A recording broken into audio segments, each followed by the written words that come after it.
une SCOP, finalement, on pourrait se dire qu'il y a une forme, là aussi, de paradoxe. C'est laisser la parole et une forme de pouvoir aux salariés, de façon qui se veut démocratique. On pourrait se dire que c'est une façon d'assurer que tout le monde est d'accord autour de la table, assez basiquement, mais c'est aussi une façon de créer potentiellement du conflit, empêcher d'avancer. Très concrètement, dans cette question-là, cette thématique-là de la transmission, est-ce que finalement le cadre de la SCOP s'est vu comme une opportunité ou au contraire un effort supplémentaire à fournir? Comment ça s'est organisé pour vous?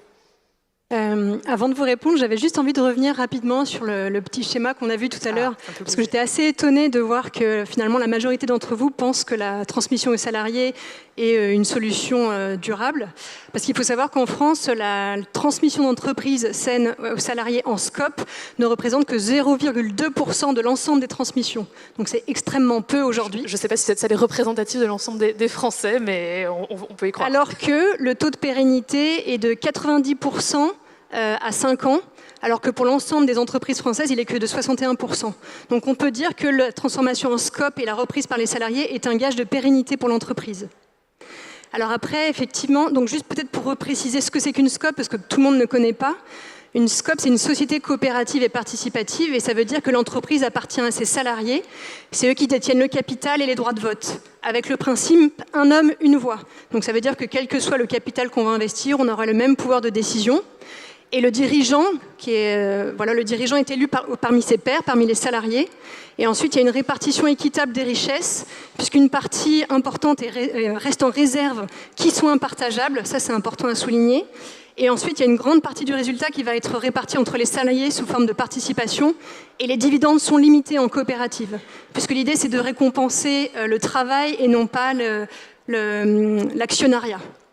Donc ça, c'est pour juste poser le cadre. Et pour répondre à la question sur est-ce que c'est plutôt un risque, une opportunité, le fait d'avoir les salariés au cœur des décisions, je dirais que dans un sens, c'est à la fois les deux. C'est plus simple parce que, quelque part, comme on co-construit la vision, la raison d'être, on construit une culture commune ensemble, quelque part, on va dire qu'on est plus pérenne et qu'il y a une continuité dans l'activité, quel que soit le dirigeant d'ailleurs, même s'il change à travers l'histoire de l'entreprise. Et ça crée aussi une sorte de solidarité vraiment très forte entre les salariés et ça les responsabilise beaucoup, puisque finalement c'est leur entreprise, c'est leur outil de travail, donc quelque part ils ont une responsabilisation plus forte de leur outil de travail et un partage de sens et de valeurs. Donc ça, du coup, pour moi, c'est un gage de pérennité. Par contre, effectivement, c'est plus complexe parce qu'effectivement, quelque part, on peut dire que c'est plus simple d'être dirigeant et de prendre les décisions et les salariés les appliquent. Alors que là, il faut prendre du temps, organiser des réunions, consulter, voter.